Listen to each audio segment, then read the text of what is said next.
What's up, guys? How we doing? I'm back after not Redbud, Southwick. What a great race! That was awesome. Just a little housekeeping. I'm on the Moto Aftermath show with Travis and the boys this week. We're gonna go over some stuff. They usually get me pretty hyped up. Like I said, they usually get me saying stuff that will definitely get me in trouble. But yeah, and I want to thank everybody who participated in the live stream after the Southwick practice before the first moto. So if you guys want to participate in those, it'll be usually about 20 minutes or so after the practice show ends. I go live on YouTube with that. Check out the new shirts. We got the FJB from Redbud shirts. We've got the new logo.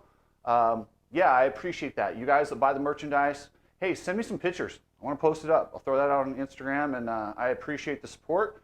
Remember, guys, like I said, I despise reminding you as much as you probably just like hearing it. Subscribe. Let's build this thing. Once it's huge, I'll stop saying it. I'm not going to promise that. But anyway, guys, let's get into this thing. I'm in the empire business. Everybody love everybody! You all know exactly who I am. The Wick. Everybody loves Southwick. It's the closest thing we have in the United States to a true sand race. It's nothing like Lommel or some of the stuff you get in Europe, but it's the closest thing we have to a true sand race where guys really have to carry momentum. You don't stick it in the berms. You do just a different riding technique, and it was awesome. But there is one thing I got to tell you guys. This one thing drove me nuts in the beginning of the practice show. They had the legends of the sport. Cooper Webb. A native of North Carolina, Cooper Webb is known these days more for 2 Premier Class championships in Monster Energy Supercross. However, it was not long ago when a gritty Webb was fashioning a dominating run in 250 Motocross. Feeling overlooked and under... Yeah, the active Cooper Webb. The Cooper Webb that just raced Supercross. The Cooper Webb that only has 1 outdoor national championship was featured in the Legends of the Sport. What? Okay, let me break this down for you. There's a reason this happened, guys. We all know the Outdoor Nationals and the streaming package absolutely sucks balls this year. They are doing irreparable damage to this sport. Hopefully they'll get it under control, but they also have probably taken inventory. Let's see, Dungey's probably not coming back next year. He might, who knows. Eli's not, Roxon's not, Webb is not committed to. So there's 4 big names gone from the series. That's before it even gets started. That's not even counting if anyone else gets hurt. And you're going head-to-head with World Supercross next year with that same... Yes, that was a blatant attempt by MX Sports to lure Cooper Webb back to the series. Between that and Davey Coombs' half-hearted interview on Vital MX. Okay, so he said a couple things that really drove me crazy. First, he said the streaming numbers were so much bigger than they expected that it shut it down. But then he also said Peacock didn't give them the numbers. Well, which one is it, Davey? Did you have numbers and they overshot? Or did you not have numbers? You can't say both. The guy tells lies when the truth fits better. I'm just telling you, that's the way it is. Read the interview. And watching his interview, as soon as he starts telling these fake stories, because he's very, very good and he's very, very, I'm trying to think of the word. He doesn't suck at what he does. He's very good at convincing people he's sincere. But when he starts to tell these fake stories, he starts to rock a little bit in his chair. He gets uncomfortable. He's on tilt right now. But just watch that. But you don't have to take my body language analysis. Just ask yourself, if Peacock didn't give you the numbers, what numbers did you, you said you had numbers you expected, but then Caroli and Dungey made them go through the roof. Well, where'd you get those numbers if Peacock didn't give them to you? Yeah, it talks out his ass. So anyway, the Wick, Eli Tomac, smackdown, boom. He looks so good, so confident.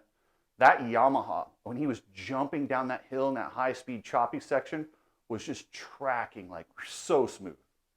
He did exactly what he's needed to do the last 5 motos in a row.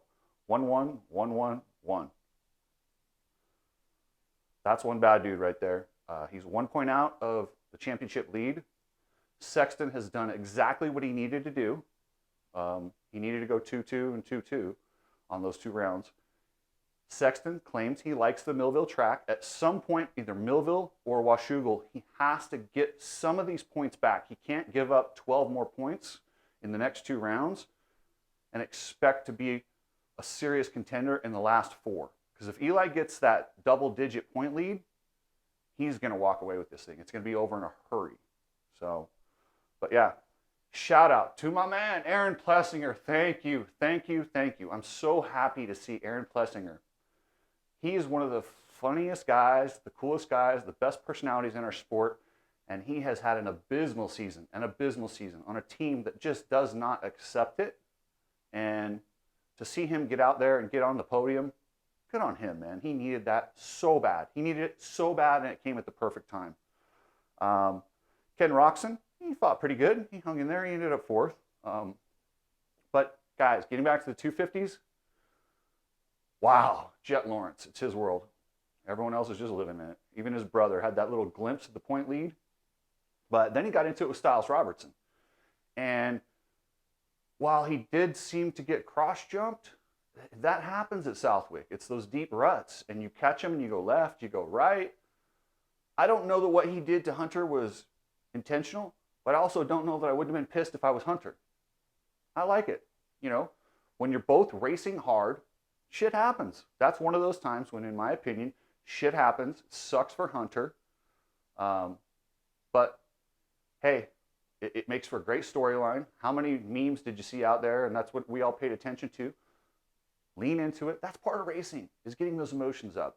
It sucked to see, you know, Hunter get so far out on the points just after 1 round, and, you know, we don't have a championship battle anymore. But oh well, we kind of knew we weren't. Jet's just that generational talent, and you can say what you want. The kid is so good. He's better than everyone else in that class. He'll be on a 450 next year outdoors. So, Joe Schmoda, he's looking badass. I really like this kid. He's becoming the next guy behind Jet, and he's that guy that was willing to push Jet. He's the only guy in the first moto. I mean, Jet was kind of managing it, but he made Jet go faster than I think Jet actually wanted to.